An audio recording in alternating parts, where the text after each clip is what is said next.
ICC international criminal court படிச்சிருக்கோமா? Yes. அதனுடைய mandate என்ன?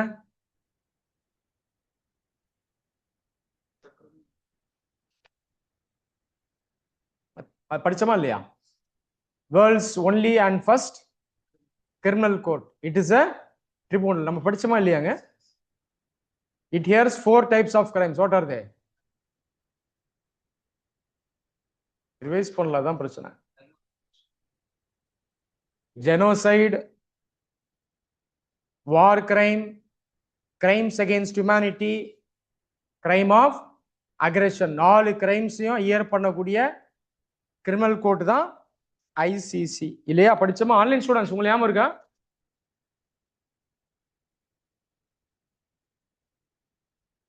இது படிச்சிருக்கோமாங்க? சத்தமே காணும். ஆன்லைன் ஸ்டூடெண்ட்ஸ் இருக்கீங்களா? Yes, sir. ஐசிசி கவர் பண்ணிருக்கோமா கரண்ட் அஃபேர்ஸ்ல? No, sir. நோன்னு அவங்க சொல்றாங்க. ICM கோர்ஸ்ல பார்த்தோம் சார். ஐசிஎம் கோர்ஸ் விட்டுருங்க சார். இப்ப நம்ம பிஎஸ்சிஆர் கோர்ஸ்ல இருக்கோம் சார். கவர் பண்ணல sir PSR.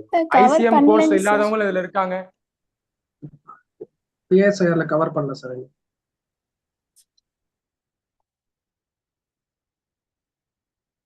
ICC international criminal court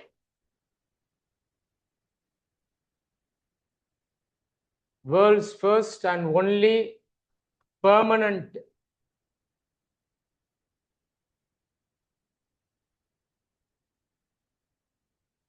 international criminal court.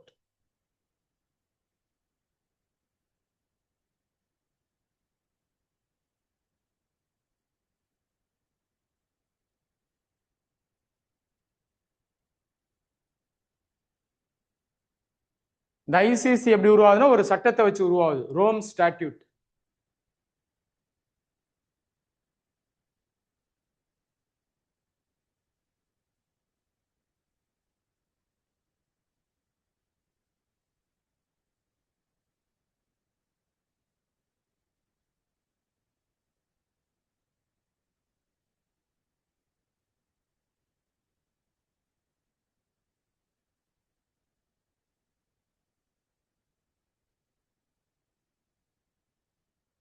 ICC functions as a tribunal. Tribunal, தமிழ்ல தீர்ப்பாயம். Tribunal is an example of a quasi judicial body. Quasi judicial படிச்சிருக்குமா?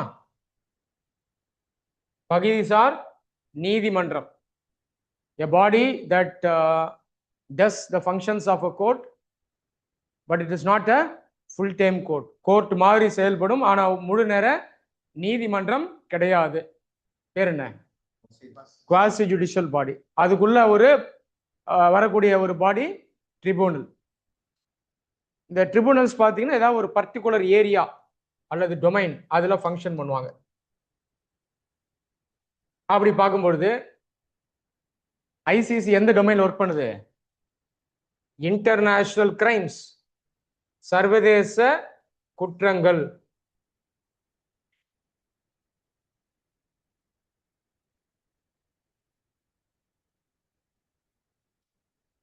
ICC எந்த theory வச்சு பார்க்க முடியும் நம்ம? Idealism. கரெக்டா தான் சொல்றீங்க, சொல்லுங்க. Idealism. Yes, liberalism or idealism. ICC எந்த மாதிரி இன்டர்நேஷனல் கிரைம்ஸை ஹேண்டில் பண்ணுது? It hears 4 types of crimes. First is genocide. தமிழ்ல இனப்படுகொலை. Genocide means killing large number of people belonging to a particular community deliberately. Plan பண்ணி டெலிபரேட்டா ஒரு கம்யூனிட்டி சேர்ந்த நிறைய மக்களை கொல்றது பேர் தான் ஜெனோசைட். ஜெனோசைடுக்கு ஹியூமன் ஹிஸ்டரியில் நிறைய எக்ஸாம்பிள்ஸ் இருக்கு, சொல்லிட்டே போகலாம். ஏன்ஷியன் பீரியட்ல இருந்து மாடர்ன் பீரியட்ல பார்த்தீங்கன்னா Armenian genocide, Boston genocide, Sri Lankan Tamil genocide, இதெல்லாம் எக்ஸாம்பிள்ஸ். எக்ஸாம்பிள் வேணுமா? ஒன்று போதும். Sri Lankan genocide. 2009 Sri Lankan civil war லாஸ்டா முடிஞ்சது இல்லையா? அப்போ ஒரு ஜெனோசைட் நடந்தது. ஒரு 1.5 லட்சம் பேர் இறந்து போனாங்க ஸ்ரீலங்கால. இங்க பாத்தீங்கன்னா ஒரு பர்டிகுலர் கம்யூனிட்டியை டார்கெட் பண்ணுவாங்க, லாங்குவேஜ் வச்சோ ரிலிஜன் வச்சோ. ஓகே, ரிவாண்டன் ஜெனோசைட்ல 2 ட்ரைபல் குரூப்ஸ் சண்டை போட்டு இறந்து போனாங்க. 5 லட்சம் பேர் மேல இறந்து போனாங்க ரிவாண்டால. இங்க பாத்தீங்கன்னா ட்ரைபல் ஐடென்டிட்டி இருக்கு. ஹுட்டூஸ், துட்சி அப்படிங்கிற 2 குரூப் இந்த ஜெனோசைட்ல இன்வால்வ் ஆயிருந்தாங்க. ரவாண்டன் ஜெனோசைட் போதும் எக்ஸாம்பிள். ட்ரைபல் நேம்லாம் நோட் பண்ணாதீங்க, தேவையில்லை சப்ஜெக்ட். செகண்ட், வார் கிரைம்ஸ். வார் கிரைம் அந்த பெயர்ல இருப்பது போல போர் குற்றம். ஒரு போர் நடக்கும்போது அந்த போர் சூழ்நிலையை சாதகமாக்கி சில குற்றங்களை பண்ணுவாங்க. இதுதான் வார் கிரைம். இனி தேதி நடக்கிற சில முக்கியமான வார் சொல்லுங்க. Ukraine, Russia war. இதுல கிரைம்ஸ் நடக்குதா? Yes yes madam, correct. 2001ல யூஎஸும் நிறைய வெஸ்டர்ன் ஸ்டேட்ஸும் ஆப்கானிஸ்தானும் இன்வைட் பண்ணாங்க. அப்பயும் நிறைய வார் கிரைம்ஸ் நடந்தது. கிரைமை தட்டி கேட்கறன்ற பேர்ல இவங்க நிறைய வார் கிரைம்ஸ் பண்ணாங்க. சரியா? இந்த மாதிரி நம்ம தொடர்ந்து பார்க்கலாம். 2009 சிவில் வார் முடியும் போது ஸ்ரீலங்கால அப்பயும் வார் கிரைம்ஸ் எல்லாம் நடந்தது. அப்ப டிஃபைனிங் ஃபீச்சர் என்னன்னா வார், போர் நடக்கணும். Note down some important war crimes: death, that is murder, rape, torture, sexual slavery,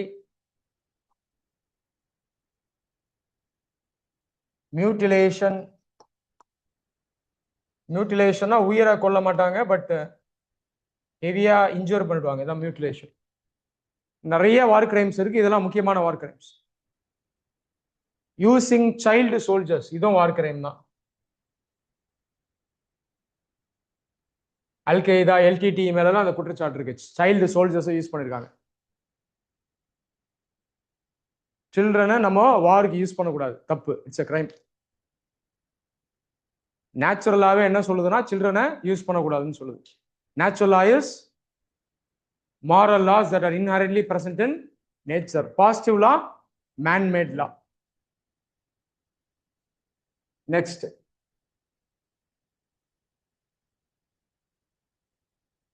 crimes against humanity.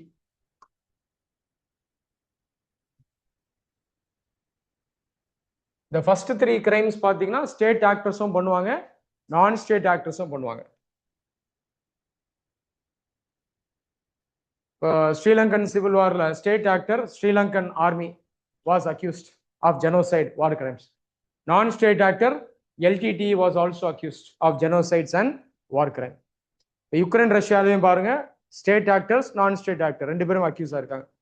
Russian சைட்ல ஒரு சில நான் ஸ்டேட் ஆக்டர்ஸும் அக்யூஸ் ஆயிருந்தாங்க. வேக்னர்ன்ற ஒரு குரூப் இருந்தது, அவருடைய சீஃப் இறந்து போனார் அதுக்கப்புறம். Right, these are examples.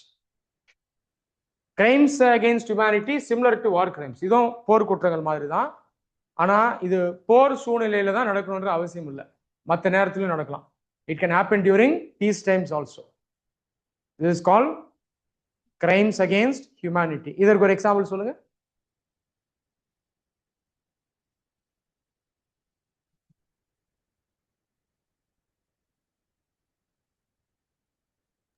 காசால நடக்குது இல்லையா?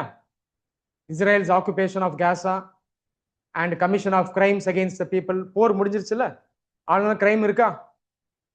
நாலேஜ் அப்ளை பண்ணுங்க.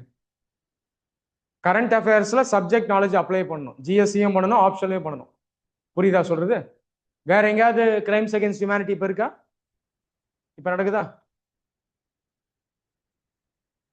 பங்களாதேஷ், பாகிஸ்தான் போன்ற நாடுகள்ல இருக்கு. பாகிஸ்தான்ல சில கம்யூனிட்டிஸ்க்கு எதிராக கிரைம்ஸ் நடக்குது.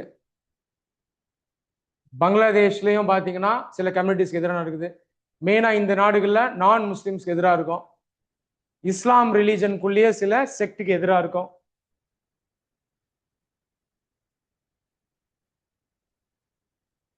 வேற ஏதாவது எக்ஸாம்பிள்ஸ்? சைனா, வீகர்ஸ். வீகர்ஸ் படிச்சோம் இல்லையா? எங்க இருக்காங்க? சிங்ஷியாங் ரீஜன்ல இருக்காங்க. வேற பாகிஸ்தான்ல பலோச்சிஸ்தான் எக்ஸாம்பிளா சொல்லலாமா? இங்கெல்லாம் நீங்க கிரைம்ஸ் அகெயின்ஸ்ட் ஹியூமனிட்டியா பார்க்கலாம்.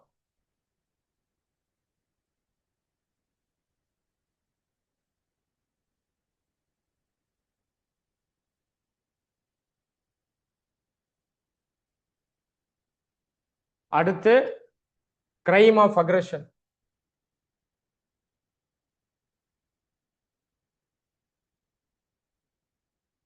Crime of aggression can be committed only by state actor. இந்த குற்றத்தை நாடால மட்டும்தான் பண்ண முடியும், நான் ஸ்டேட் ஆக்டர்ல பண்ண முடியாது.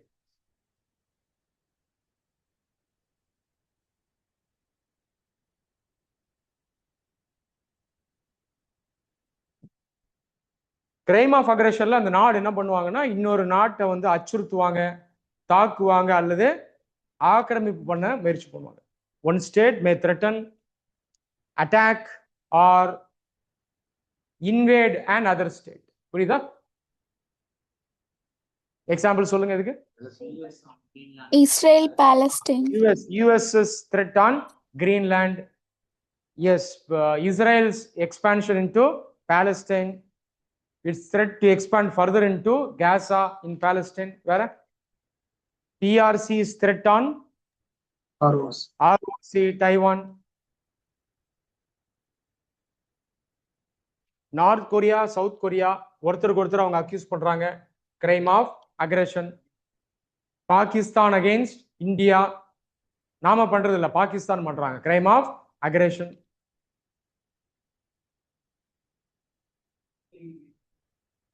எப்போ ஏதோ ஒரு பெட்டர் எக்ஸாம்பிள் கொடுங்க, கண்டெம்பரரி பீரியட்ல ஒரு ரெலவெண்டான ஒரு டெவலப்மெண்ட் கொடுங்க. நம்ம ஏதோ ஒன்று எழுதணும்னா புரியாது, ஓகேவா? எவாலுவேட்டருக்கு புரியாது. ரெலவெண்டான எக்ஸாம்பிள்ஸ் கண்டெம்பரரி பெர்ஸ்பெக்டிவ்ல இருந்து கொடுக்கணும். ஐசிசி பொறுத்த வரைக்கும் இந்த 4 கிரைம்ஸை ஹியர் பண்ணுவாங்க. ஓகே, கம்ப்ளைண்ட் ஃபைல் பண்ணலாம் அல்லது அவங்களாவே கேஸை எடுக்கலாம். அவங்களாவே கேஸை எப்படி எடுப்பாங்க அப்படின்னு பாத்தீங்கன்னா, இந்த கிரைம் ஆஃப் அக்ரஷன் இருக்கு இல்லையா, கிரைம் ஆஃப் அக்ரஷன் மட்டும் ஐசிசிக்கு டைரக்டா யுஎன்எஸ்சி மூலமா போகும்.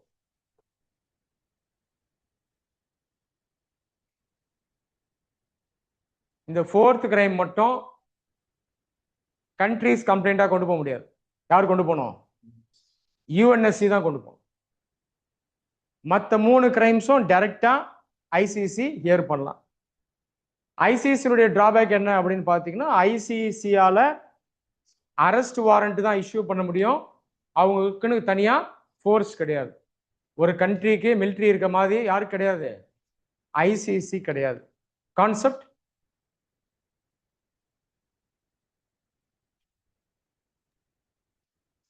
ரியலிசம். ரியலிசம் என்ன சொல்லுது? International system is in anarchy, there is no global state அப்படின்னு சொல்லுது இல்லையா. உலக அளவுல ஒரு நாடு இருக்கா? இல்ல. ஒரு கவர்மெண்ட் இல்ல. அப்ப நாடுகள் எல்லாமே அனார்கியில் இருக்கு. ஒரு நாடு தன்னுடைய சர்வைவல், செல்ஃப் இன்ட்ரெஸ்ட் இதுதான் பார்க்கும், பவரை யூஸ் பண்ணணும். இந்த காரணத்தினால கிட்டத்தட்ட எல்லா இன்டர்நேஷனல் ஆர்கனைசேஷனுமே நீங்க பாத்தீங்கன்னா எப்படி இருக்கும்? லிமிட்டெட் பவர் தான் இருக்கும். அதை தாண்டி அந்த ஆர்கனைசேஷனால லாவை கம்ப்ளீட்டா என்ஃபோர்ஸ் பண்ண முடியாது. இந்த டிராபேக்கை ஐசிசியில பார்க்கிறோம். So here is where realism overtakes liberalism because state sovereignty is very important. ஒரு நாட்டினுடைய இறையாண்மை அப்படிங்கிறது ரொம்ப முக்கியம். அப்ப என்னதான் யுஎன், ஐசிசி போன்ற இன்டர்நேஷனல் இன்ஸ்டிடியூஷன்ஸ் இருந்தாலும் அவங்களால ஆக்ஷன் எடுக்க முடியாது. ஒரு லெவல் வரைக்கும் தான் எடுக்க முடியும். அதை தாண்டி the nation states are supreme according to realism. இப்போ இந்தியாவை ஐசிசியில ஜாயின் பண்ணல பாருங்க. sovereignty comes first, national interest comes first. India ஏன் ஜாயின் பண்ணலன்னா ஐசிசியில் இருக்க சில வீக்னஸ், டிராபேக்ஸ், இதை காரணம் காட்டி நம்ம ஜாயின் பண்ணல. ஐசிசி கிட்ட ரியல் பவர் இல்லை, பயாஸ்டா அவங்க ஒர்க் பண்றாங்க. ஓகே, அதை தாண்டி அவங்க டெரரிசம கணக்கெடுக்கிறது, எக்ஸ்கியூஸ் மீ, டெரரிசம கணக்கில் எடுக்கிறது இல்லை. டெரரிசம்ன்றத தனி கிரைமா அவங்க கன்சிடர் பண்றது இல்லை. இந்த காரணத்தினால India is not a member of ICC so far. அப்ப ஐசிசி போன்ற ஆர்கனைசேஷன்ஸ் நம்ம என்ன பண்ணணும்? ரீஃபார்ம் பண்ணணும், ஸ்ட்ரெங்தன் பண்ணணும். ஐசிசி பேப்பர் கண்ட்ரிஸ் பண்ணலாம் வந்துட்டு பவர்ஸ் யூஸ் பண்ண மாட்டாங்க. எஸ், அது காரணம் என்ன? காரணம் because of realism. The great powers are very powerful. Sovereignty ரொம்ப ஸ்ட்ராங்கா இருக்கும். The power that the access also so high. இப்ப தனிநாடுகள் கையில அதிகாரம் இருக்கு கிரேட் பவர்ஸ் கிட்ட. யூஎஸ், ரஷ்யா, யூகே, பிரிட்டன், இந்த மாதிரி சக்தி வாய்ந்த நாடுகளுக்கு எதிராக பொதுவாகவே ஐசிசி மட்டும் இல்ல, நிறைய ஆர்கனைசேஷன்ஸ் ஆக்ஷன் எடுக்கிறது கிடையாது. ஐசிசியும் எடுத்தது கிடையாது. ஐசிசி இது வரைக்கும் கொடுத்த கன்விக்ஷன்ஸ் எல்லாமே பார்த்தீங்கன்னா ஆப்பிரிக்கன் கண்ட்ரிஸோட லீடர்ஸ்க்கு எதிராக தான் கொடுத்துருக்காங்க. சில வருடங்கள் முன்னாடி புட்டினுக்கு எதிராக, ரஷ்யன் லீடர் புட்டினுக்கு எதிராக அவங்க வந்து அரெஸ்ட் வாரண்ட் கொடுத்தாங்கன்னு நினைக்கிறேன். If I'm correct, yes, they gave arrest warrant, but he was not arrested. ஏன் அவர் அரெஸ்ட் பண்ண முடியல? Russia is a very powerful state. See, got it? அப்ப தொடர்ந்து ஸ்டேட் பவர் அதிகமா இருக்கு. இன்டர்நேஷனல் இன்ஸ்டிடியூஷன்ஸ் உடைய பவரை கம்பேர் பண்ணும்போது தனி நாடுகளுடைய அதிகாரத்தை நம்ம அதிகமா பார்க்கிறோம். எங்க? International system.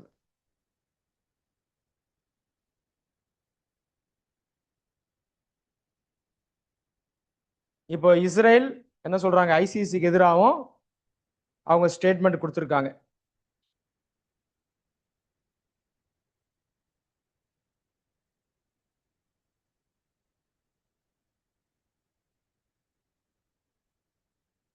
ஐசிசி இஸ்ரேல் பாலஸ்தீன்ல செஞ்ச குற்றச்சாட்டுகளை சுட்டி காட்டி ஆக்ஷன் எடுக்கணும்னு சொல்லியிருந்தாங்க. இது யார் எதிர்க்கிறா? அப்போ